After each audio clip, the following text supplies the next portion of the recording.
الحمدللہ الحمدللہ رب العالمین والصلاة والسلام علی محمد الامین فاعوذ باللہ من الشیطان الرجیم بسم اللہ الرحمن الرحیم۔ خواتین و حضرات، ہم میزان حصہ دوم میں قانون جہاد کا مطالعہ کر رہے ہیں۔ یہ اس حصے کا چھٹا باب ہے۔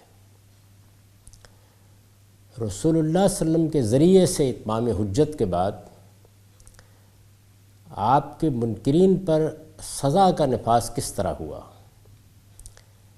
ہم پچھلی نشست میں یہ دیکھ چکے ہیں کہ یہود و نصارہ کو 3 مراحل میں یہ سزا ملی۔ یعنی پہلے ان کے معاندین کو سزا دی گئی جب انہوں نے نقض عہد کا ارتکاب کیا، معاہدات سے جو تحفظ ان کو حاصل تھا وہ ختم ہو گیا، اور ان کے معاندین کھل کر سامنے آ گئے تو پہلے ان کو سزا دی گئی۔ اس کے بعد پھر عام سزا کا اعلان کر دیا گیا، اور وہ سزا یہ تھی کہ انہیں محکوم ہو کر رہنا ہے، زیر دست ہو کر رہنا ہے، اور اس کی علامت کے طور پر وہ جزیہ دیں گے۔ اور پھر تیسرے مرحلے میں جب انہوں نے دوبارہ نقض عہد کا ارتکاب کیا تو سیدنا عمر رضی اللہ عنہ نے انہیں جلاوطن کر دیا، اور قرآن نے اعلان کیا کہ ان کے لیے یہی جلاوطنی کی سزا اصلاً لکھی ہوئی ہے۔ یعنی معاندت کی وجہ سے ان کے بعض لوگ قتل بھی کیے گئے ہیں، لیکن اصلاً ان کے لیے یہی سزا ہے۔ اگر ایسا نہ ہوتا تو یہ بھی اس کے مستحق ہو گئے تھے، یعنی ان کے عام لوگ بھی، کہ ان کو رسول کو جھٹلانے کی پاداش میں زمین سے مٹا دیا جاتا۔ میں نے عرض کیا تھا کہ اس کے بعد دوسرا گروہ مشرکین عرب کا ہے۔ یہ اتمام حجت میں مقدم ہے، لیکن چونکہ یہود مغلوب پہلے ہوئے اس لیے وہ عذاب میں مقدم ہو گئے۔ میں نے لکھا ہے مشرکین عرب بھی جب اسی طرح مغلوب ہو گئے، مغلوب ہونے کا مطلب یہ ہے کہ اب اگر انہیں سزا دی جائے گی تو کسی مزاحمت کا اندیشہ نہیں ہے، اور اگر ہوگی بھی تو بہت معمولی ہوگی۔ مشرکین عرب بھی جب اسی طرح مغلوب ہو گئے، میں نے یہاں اس کی تفصیل نہیں کی اس لیے کہ یہ بالکل معروف ہے، بدر میں کیا ہوا، احد میں کیا ہوا، احزاب میں کیا ہوا۔ ان سب مراحل سے گزرنے کے بعد جب اسی طرح مغلوب ہو گئے تو سورہ توبہ میں اعلان کر دیا گیا کہ اب ان کے ساتھ آئندہ کوئی معاہدہ نہیں ہوگا۔ ان کے ساتھ بھی معاہدات تھے، اور سب سے بڑھ کر حدیبیہ کا معاہدہ تھا، جس میں 10 سال کے لیے طے کر لیا گیا تھا کہ کوئی جنگ نہیں ہوگی، اور کچھ قاعدے طے کر لیے گئے تھے جن کی خلاف ورزی فریقین نہیں کریں گے۔ مشرکین عرب بھی جب اسی طرح مغلوب ہو گئے تو سورہ توبہ میں اعلان کر دیا گیا کہ اب ان کے ساتھ آئندہ کوئی معاہدہ نہیں ہوگا، اور ان کے لیے 4 مہینے کی مہلت ہے۔ اس کے بعد رسوائی کا عذاب ان پر مسلط ہو جائے گا، جس سے نکلنے کی کوئی راہ وہ اس دنیا میں نہ پا سکیں گے۔ سورہ توبہ کو اگر آپ پڑھیے تو یہ چونکہ عذاب کی سورہ ہے، اس لیے قرآن مجید کی ہر سورہ بسم اللہ الرحمن الرحیم سے شروع ہوتی ہے، سوائے اس ایک سورہ کے۔ چونکہ اللہ رحمان الرحیم کے نام سے یہ الفاظ یہاں موضوع نہیں تھے، یہاں خدا کے قہر کا ظہور ہوا ہے، خدا کے انتقام کا ظہور ہوا ہے، خدا کے غضب کا ظہور ہوا ہے، تو اس وجہ سے اس کو بسم اللہ الرحمن الرحیم کے بغیر شروع کیا جاتا ہے۔ مشرکین عرب بھی جب اسی طرح مغلوب ہو گئے تو سورہ توبہ میں اعلان کر دیا گیا کہ اب ان کے ساتھ آئندہ کوئی معاہدہ نہیں ہوگا، اور ان کے لیے 4 مہینے کی مہلت ہے۔ یعنی اس 4 مہینے میں وہ پیغمبر کو جھٹلانے کے جس جرم کا ارتکاب کر چکے ہیں اس کا ازالہ کرنا چاہیں تو کر لیں۔ اس کے بعد رسوائی کا عذاب ان پر مسلط ہو جائے گا، جس سے نکلنے کی کوئی راہ وہ اس دنیا میں نہ پا سکیں گے۔ چنانچہ مکہ فتح ہوا، اور جس طرح ان کے بعض معاندین بدر اور احد کے قیدیوں میں سے قتل کیے گئے تھے، اسی طرح اس موقع پر بھی قتل کر دیے گئے۔ یعنی ان 4 مہینوں میں کیا ہوا، ان کی طرف سے معاہدے کی خلاف ورزی ہو گئی، اور جب معاہدے کی خلاف ورزی ان کی طرف سے ہو گئی تو 10 سال کی وہ مہلت بھی ختم ہو گئی۔ چنانچہ اعلان کر دیا گیا کہ اب معاہدہ نہیں کیا جائے گا، اور دار و گیر شروع ہو گئی۔ اسی کے بعد رسالت میں آپ صلی اللہ علیہ وسلم نے مکے کی طرف اقدام کیا ہے، جس کے نتیجے میں مکہ فتح، اور اس موقع پر بھی یعنی بدر اور احد کے قیدیوں میں سے بھی ان کے معاندین قتل کر دیے گئے تھے۔ قیدیوں کو قتل نہیں کیا جا سکتا، یہی قانون ہے، یہ قانون قرآن میں بیان ہوا ہے، لیکن معاندین جن پر اللہ کے رسول نے حجت تمام کی ہو وہ اس عام قانون کے تحت نہیں آتے، وہ اصلاً موت کے مستحق ہو چکے ہیں۔ ان میں سے اگر کسی نے انعاد میں کسی انتہا کو چھو لیا ہے تو اس پر موت ہی کی سزا نافذ کی گئی، جیسے یہود کے بارے میں عرض کر چکا ہوں، کعب بن اشرف یا ابو رافع۔ بدر و احد کے قیدیوں میں سے بھی قتل کیے گئے تھے، اسی طرح اس موقع پر بھی قتل کر دیے گئے۔ اس سے پہلے سورہ توبہ کا یہ حکم ان کے بارے میں نازل ہو چکا تھا کہ حج اکبر کے موقع پر اس بات کا اعلان کر دیا جائے کہ حرام مہینے گزر جانے کے بعد مسلمان ان مشرکین کو جہاں پائیں گے قتل کر دیں گے۔ یہ قتال کا نہیں، قتل عام کا حکم ہے، یعنی اب وہ سزا ان کے لیے نافذ ہو رہی ہے۔ معاندین پر پہلے ہی نافذ ہو چکی ہے، وہ اگر قیدی بھی پکڑے گئے ہیں تو انہیں معاف نہیں کیا گیا۔ یعنی بدر اور احد کے موقع پر بھی آگے جا کے میں جب اسیران جنگ پہ بحث کروں گا تو ان کے نام بتا دیں گے، اور یہ بھی معلوم ہے اور بہت سے لوگ اس سے واقف بھی ہوں گے کہ یہ فرمایا گیا تھا کہ فلاں اور فلاں لوگ اگر کعبے کے پردوں سے بھی لپٹے ہوئے ہوں گے تو ان کو قتل کر دیا جائے گا۔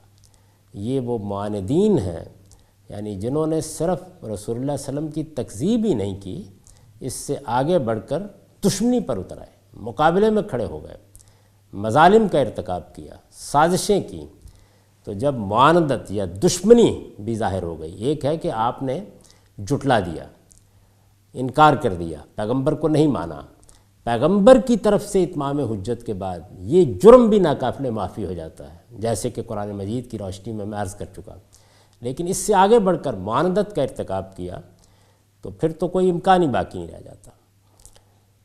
چنانچہ اعلان کیا گیا، سورہ توبہ کا یہ حکم ان کے بارے میں نازل ہو چکا تھا، یہ پہلے ہی نازل ہو چکا تھا کہ حج اکبر کے موقع پر، اس میں یہ پیشین گوئی بھی تھی کہ اب ان کو مغلوب ہونا ہے اور اس کے بعد مسلمانوں کو موقع ملے گا کہ وہ حج کریں گے، اور اس طرح حج کریں گے کہ اس موقع کے اوپر قریش کی کوئی حیثیت نہیں ہوگی۔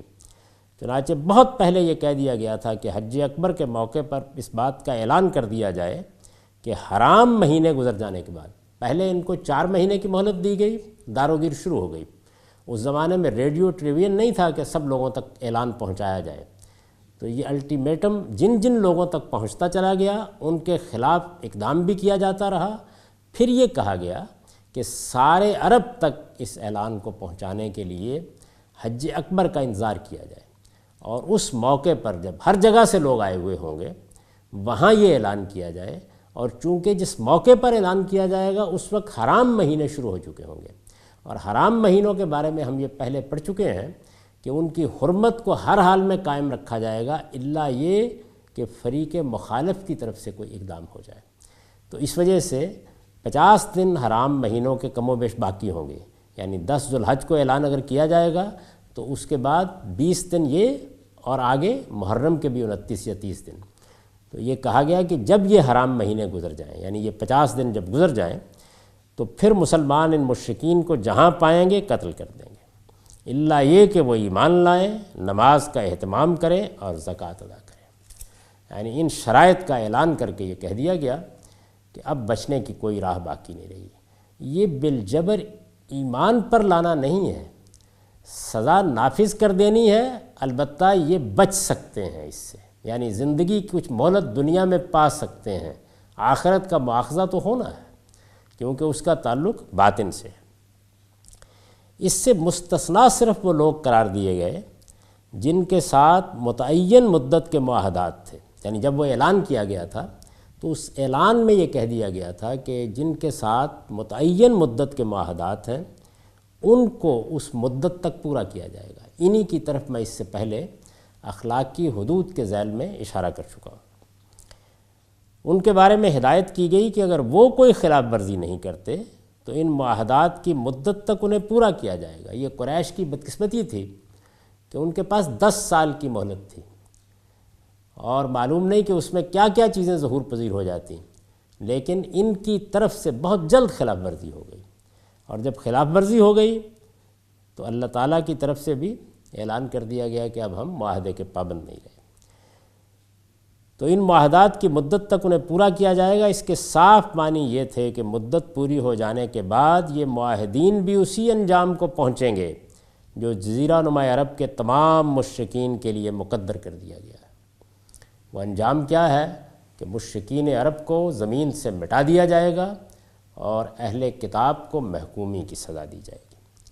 ایمان نہ لانے کی صورت میں یہ ان کے قتل عام کا اعلان تھا۔ اس لفظ پر اچھی طرح غور کر لیجئے، نہ یہ قتال ہے نہ جہاد ہے، یہ قتل عام کا اعلان تھا جو قرآن میں اس طرح بیان ہوا ہے۔ وَأَذَانٌ مِّنَ اللَّهِ وَرَسُولِهِ إِلَى النَّاسِ يَوْمَ الْحَجِّ الْأَكْبَرِ أَنَّ اللَّهَ بَرِيٌّ مِّنَ الْمُشْرِكِينَ وَرَسُولُهُ فَإِن تُبْتُمْ فَهُوَ خَيْرٌ لَّكُمْ وَإِن تَوَلَّيْتُمْ فَاعْلَمُوا أَنَّكُمْ غَيْرُ مُعْجِزِي اللَّهِ وَبَشِّرِ الَّذِينَ كَفَرُوا بِعَذَابٍ أَلِيمٍ إِلَّا الَّذِينَ عَاهَدتُّم مِّنَ الْمُشْرِكِينَ ثُمَّ لَمْ يَنكُثُوكُمْ شَيْئًا وَلَمْ يُظَاهِرُوا عَلَيْكُمْ أَحَدًا فَأَتِمُّوا عَلَيْهِمْ عَهْدَهُمْ إِلَىٰ مُدَّتِهِمْ إِنَّ اللَّهَ يُحِبُّ الْمُتَّقِينَ فَإِذَا انسَلَخَ الْأَشْهُرُ الْحُرُمُ فَاقْتُلُوا الْمُشْرِكِينَ حَيْثُ وَجَدتُّمُوهُمْ وَخُذُوهُمْ وَاحْصُرُوهُمْ وَاقْعُدُوا لَهُمْ كُلَّ مَرْصَدٍ فَإِن تَابُوا وَأَقَامُوا الصَّلَاةَ وَآتَوُا الزَّكَاةَ فَخَلُّوا سَبِيلَهُمْ ان اللہ غفور الرحیم۔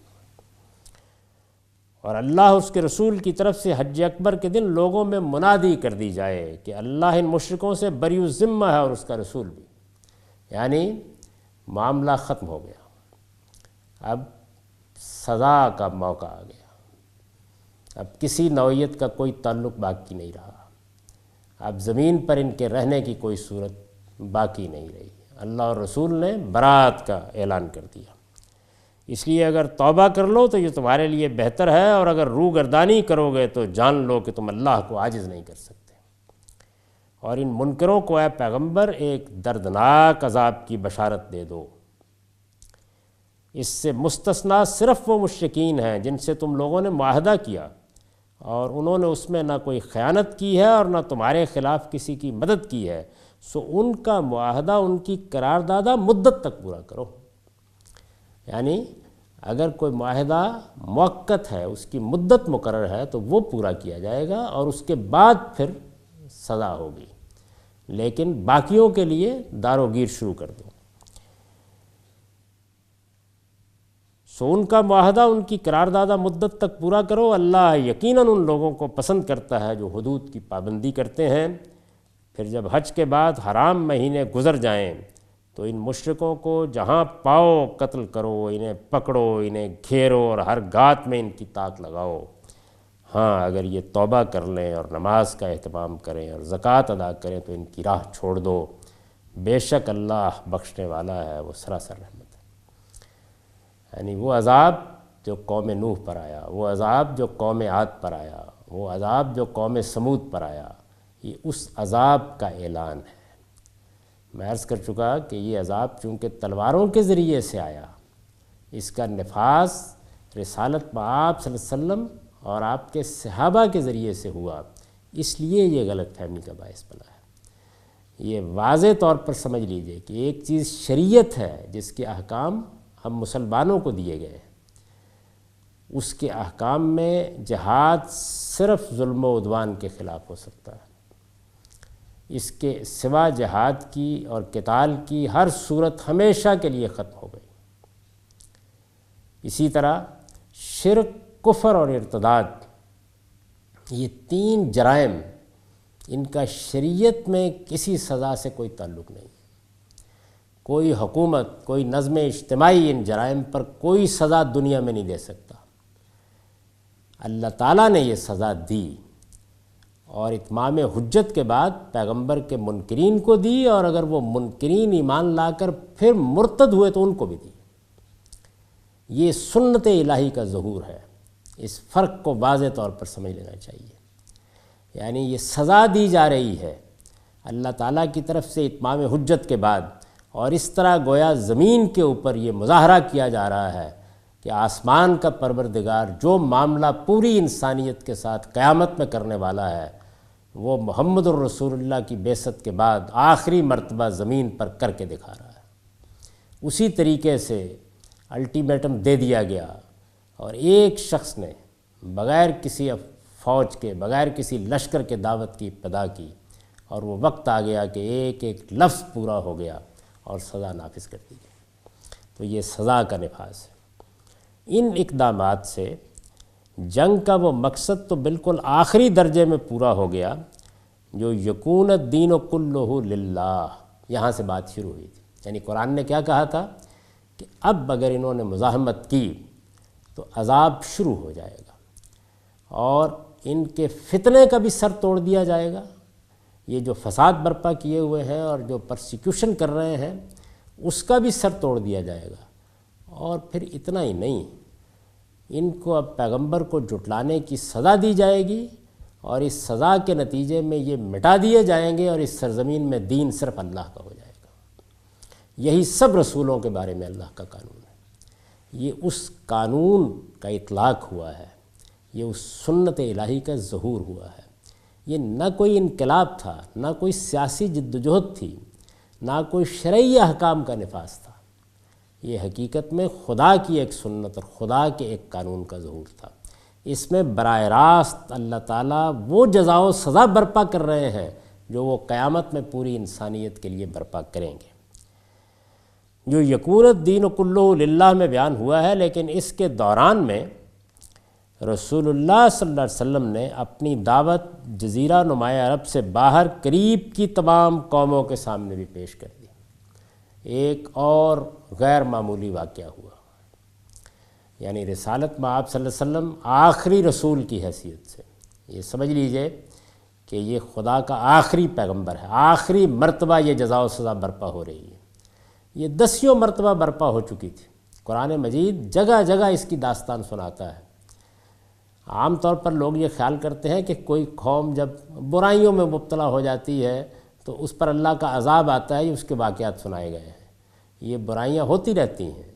دنیا کے اندر اللہ تعالیٰ قوموں کے ساتھ یہ معاملہ نہیں کرتے۔ یہ وہ قومیں ہیں جن کا ذکر ہم قرآن میں پڑھتے ہیں کہ جن کی طرف خدا کے رسولوں کی بعثت ہوئی ہے، اور خدا کے رسولوں نے ان پر اللہ کی حجت تمام کر دی ہے۔ اس اتمام حجت کے بعد ان پر سزا کا نفاذ ہوا ہے، یعنی وہ سزا جو قیامت میں انسانوں کو ملنی ہے، اس سزا کا نفاذ چھوٹے پیمانے پر ان قوموں پر ہوا ہے۔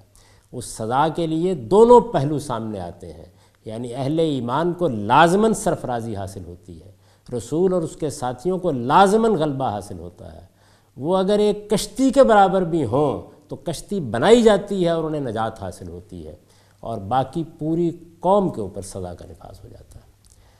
تو ان اقدامات کے نتیجے میں جن کی تفصیل ہم نے یہاں دیکھی، یعنی یہاں میں نے صرف اشارہ کیا ہے، کیونکہ اس کتاب میں تاریخی واقعات کی تفصیل ممکن نہیں ہے، اس کو لوگ خود دیکھ سکتے ہیں۔ صرف یہ زاویہ نظر ہونا چاہیے کہ یہ کیا ہو رہا ہے۔ یہ جنگ نہیں ہو رہی، یہ سیاسی اقتدار قائم کرنے کی جدوجہد نہیں ہو رہی، یہ کوئی اسلامی انقلاب نہیں برپا ہو رہا، یہ در حقیقت خدا کی جزا و سزا کا نفاذ ہو رہا ہے۔ لیکن اس کے دوران میں یہ عرض کر رہا تھا کہ رسول اللہ صلی اللہ علیہ وسلم نے پہلے جزیرہ نما عرب کے مشرکین کو دعوت دی۔ یہ آپ کی قوم تھی، یہ بنی اسماعیل تھے، ان کو دعوت دی گئی۔ اس کے بعد جب رسول اللہ صلی اللہ علیہ وسلم ہجرت کر کے یثرب گئے تو وہاں اہل کتاب موجود تھے، چنانچہ ان پر بھی حجت تمام کی گئی۔ آخری پیغمبر کی حیثیت سے آپ کا معاملہ صرف اپنی قوم تک محدود نہیں رہا، بلکہ اپنی قوم سے ہجرت کرنے کے بعد آپ نے اہل کتاب کو دعوت دی، اور اگلا مرحلہ بھی آ گیا۔ اگلا مرحلہ یہ آیا کہ آپ نے اپنی دعوت جزیرہ نما عرب سے باہر قریب کی تمام قوموں کے سامنے پیش کر دی۔ اس زمانے میں جزیرہ نما عرب کے گرد و پیش جو سلطنتیں موجود تھیں، بڑی سلطنتیں تو 2 ہی تھیں، یعنی کسریٰ کی سلطنت جو ایرانی سلطنت کہلاتی تھی، اور ہرقل یا قیصر روم کی سلطنت جو رومی سلطنت کہلاتی تھی۔ لیکن ان کے تحت بھی بہت سے حکمران تھے جو بڑی حد تک اپنی آزاد حیثیت رکھتے تھے، یہ 8 اقوام کہیے، 8 حکمران کہیے، ان کو بھی دعوت پیش کر دی۔ یہ دعوت کیسے پیش کی گئی؟ یعنی ظاہر ہے کہ جب آپ ایک پوری قوم کو دعوت دینا چاہتے ہیں تو اس کا اس زمانے کے لحاظ سے بہترین طریقہ یہی ہو سکتا تھا کہ اس کے سربراہ کو خط لکھ دیا جائے۔ یہ معمولی بات نہیں ہے، حضور نے ایلچیوں کا تعین کر کے خط لکھا، اور ان خطوط کو آپ پڑھیے، یعنی ان میں کس طرح سے خدا کا پیغمبر بول رہا ہے۔ وہ ابتدا ہی یہاں سے ہو رہی ہے، من محمد رسول اللہ، یہ اللہ کے رسول محمد کی طرف سے بھیجا جا رہا ہے۔ اور پھر اس کے بعد کہا ہے کہ یہ کسریٰ کی طرف ہے، یہ قیصر کی طرف ہے۔ 8 حکمرانوں کو یہ خط لکھے گئے ہیں۔ ان کے نام میں نے یہاں دے دیے ہیں۔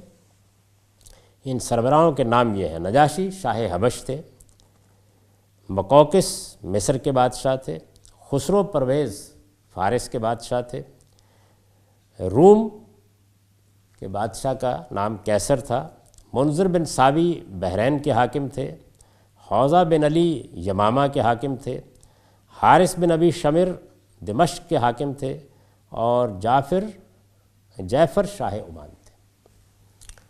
یہ وہ 8 اقوام ہیں جن کے سربراہوں کو رسالت میں آپ صلی اللہ علیہ وسلم نے خط لکھے۔ سربراہوں کو خط لکھے گئے، در حقیقت قوموں کو دعوت دی گئی۔ یہ ایک بڑی بنیادی چیز ہے جس کو سمجھنے میں لوگوں سے غلطی ہوئی ہے۔ وہ خیال کرتے ہیں کہ صرف سربراہ کو خط لکھا گیا ہے۔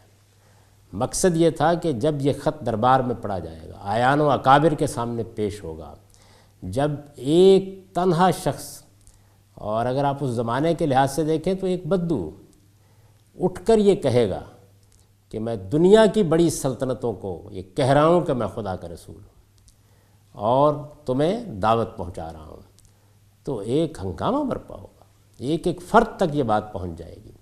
ہر شخص کو معلوم ہو جائے گا کہ ایک شخص نے صحرائے عرب سے اٹھ کر ہمارے شہنشاہوں کو، جن سے دنیا کانپتی ہے، یہ دعوت دی ہے۔ اور دعوت کے الفاظ دیکھیے کہ اب سلامتی کی ضمانت صرف مجھ پر ایمان لانے میں، اسلم تسلم، اس میں جو الفاظ ہیں، سر جھکاؤ سلامت رہو گے، اس کے سوا سلامتی کی کوئی اور صورت نہیں ہے۔ اس لب و لہجے میں یہ خطوط لکھے گئے۔ ان خطوط کے ذریعے سے، جس طرح کہ میں نے عرض کیا ہے کہ یہ پوری قوم کو دعوت دی گئی ہے، قوم کو دعوت دینے کا یہ طریقہ اختیار کیا گیا ہے۔ میں اور آپ اگر امریکہ میں جائیں اور جا کر ایک ایک فرد کو خط بھی لکھ دیں اور خود بھی مل لیں تو کچھ فرق نہیں پڑے گا، کتنے لوگوں کو مل لیں گے۔ لیکن اگر یہ خط یہاں سے ایک شخص اٹھے اور وہ اوباما کو لکھ دے تو پھر یہ بڑی خبر ہوگی، ایک ایک شخص تک بات پہنچ جائے گی۔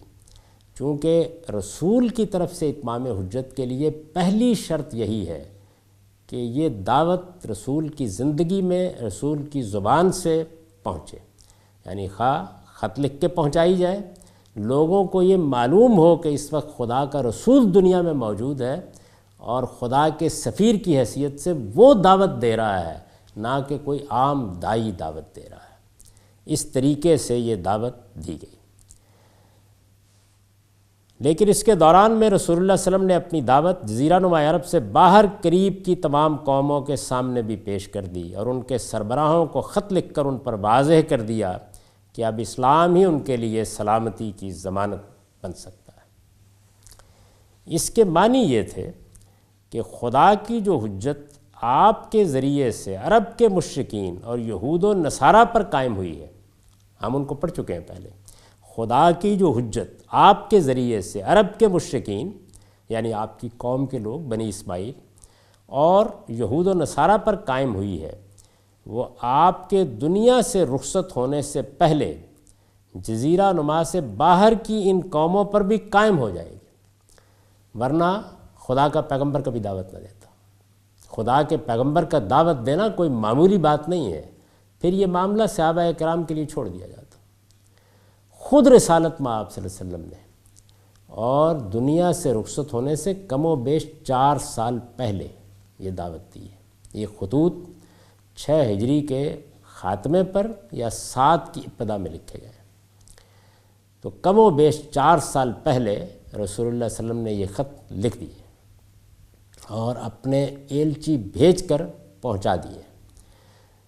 سیرت کی کتابوں میں اس کی تفصیلات دیکھی جا سکتی ہیں، وہ اس وقت میرا موضوع نہیں ہے کہ کس خط کا کیا رد عمل ہوا اور ان لوگوں نے کیا کہا، بات کہاں تک پہنچی، کس طرح ایک ایک فرد کے ہاں یہ زیر بحث آ گئی، وہ سب تاریخ کے مباحث ہیں۔ میں تو صرف یہ عرض کر رہا ہوں کہ ایک اور واقعہ ہو گیا، یعنی ایک تو یہ تھا کہ مشرکین عرب پر حجت تمام ہو گئی، اہل کتاب پر حجت تمام ہو گئی جو جزیرہ نما عرب میں رہتے تھے، خدا کے رسول کی طرف سے انہیں دعوت دی گئی اور اتمام حجت ہو گیا، اور پھر سزا بھی نافذ کر دی گئی، سزا کے نفاذ کا بھی اعلان کر دیا قرآن مجید نے۔ اسی زمانے میں یہ اعلان کیا گیا ہے، اعلان کر دیا گیا تھا، نفاذ پھر بتدریج ہوا۔ تو یہ بتا دیا گیا تھا کہ یہ اس ترتیب سے ہوگا، اور حج اکبر کے موقع پر آخری اعلان کر کے پھر داروگیر شروع ہو جائے گی۔ اسی وقت یا اسی زمانے میں رسالت مآب صلی اللہ علیہ وسلم نے جزیرہ نما عرب سے باہر کی تمام قوموں کے سامنے، جو گرد و پیش کی قومیں ہیں، یعنی باہر جو جزیرہ نما عرب کے گرد و پیش قومیں ہیں جن کی حکومتیں قائم تھیں، اور اس میں 2 بڑی سلطنتیں تھیں، روم کی سلطنت اور کسریٰ کی سلطنت، ان سب کو دعوت دے دی، پیغام پہنچا دیا۔ میں یہ عرض کر رہا ہوں کہ اس کے معنی یہ تھے کہ خدا کی جو حجت آپ کے ذریعے سے عرب کے مشرکین اور یہود و نصارہ پر قائم ہوئی ہے، وہ آپ کے دنیا سے رخصت ہونے سے پہلے جزیرہ نما سے باہر کی ان قوموں پر بھی قائم ہو جائے گی۔ دعوت کا مقصد ہی یہ تھا کہ اب وہ چیزیں ظہور پذیر ہوں گی جن کے بعد جس طرح یہاں اتمام حجت ہوا ہے ان پر بھی ہو جائے گا۔ اس کا لازمی نتیجہ یہ تھا کہ رسولوں کی طرف سے اتمام حجت کے بعد دنیا ہی میں جزا و سزا کے قانون کا اطلاق ان قوموں پر بھی کیا جائے۔ یعنی میں جو عرض کر رہا ہوں کہ جب خدا کے رسول کی طرف سے دعوت دے دی جائے اور کسی قوم پر حجت پوری ہو جائے تو پھر زمین پر سزا ملنا ہوتی ہے اس کو، پھر خدا کی سنت ظہور پذیر ہونا ہے۔ مشرکین عرب کے لیے سزا کا اعلان کر دیا گیا، اہل کتاب کے لیے اعلان کر دیا گیا، ان کو بھی اب سزا ملے گی۔ چنانچہ یہی ہوا، اور جزیرہ نما میں اپنی حکومت مستحکم کر لینے کے بعد صحابہ کرام اس اعلان کے ساتھ ان اقوام پر حملہ آور ہو گئے کہ اسلام قبول کرو یا زیر دست بن کر جزیہ دینے کے لیے تیار ہو جاؤ۔ یہ وہی سزا ہے جو اہل کتاب کے لیے تھی، اس کے سوا اب زندہ رہنے کی کوئی صورت تمہارے لیے باقی نہیں رہی۔ اور اب ذرا توجہ سے سنیے، ان میں سے کوئی قوم بھی اصلاً شرک کی علمبردار نہ تھی، اصلاً شرک کی علمبردار نہ تھی، یعنی یہ مجوس تھے، یہ بھی اصلاً شرک کے علمبردار نہیں تھے۔ اور یہی صورت نصارہ کی تھی، یعنی رومی سلطنت میں جو لوگ مسیحی تھے، ان میں سے کوئی قوم بھی اصلاً شرک کی علمبردار نہ تھی، ورنہ وہ اس کے ساتھ بھی وہی معاملہ کرتے جو مشرکین عرب کے ساتھ کیا گیا تھا۔ یعنی یہ قانون بتا دیا گیا تھا کہ سزا اس طرح نافذ ہوگی، جو لوگ اصلاً توحید کے ماننے والے ہیں ان کو یہ سزا دی جائے گی، جیسے کہ میں عرض کر چکا کہ جزیہ دیں، محکومی کی زندگی بسر کرنے کے لیے تیار ہو جائے، اور مشرکین کا استیصال کر دیا جائے گا، انہیں زمین سے مٹا دیا جائے گا۔ تو اب یہ دیکھیے کہ مشرکین عرب پر حجت تمام کی اللہ کے آخری رسول نے، اہل کتاب پر جزیرہ نما عرب میں، اور پھر عرب سے باہر کی قومیں۔ یہ معاملہ چونکہ تفصیل کا تقاضا کرتا ہے اور بالعموم ذرا سمجھنے میں بھی دقت ہوتی ہے، کیونکہ اس میں اقدام رسالت مآب صلی اللہ علیہ وسلم کے بعد صحابہ کرام نے کیا ہے، اس لیے اس پر تفصیل سے گفتگو کی ضرورت ہے، اور یہ ہم اب اگلی نشست میں کریں گے۔ اقول قولی ھذا واستغفر اللہ لی ولکم ولسائر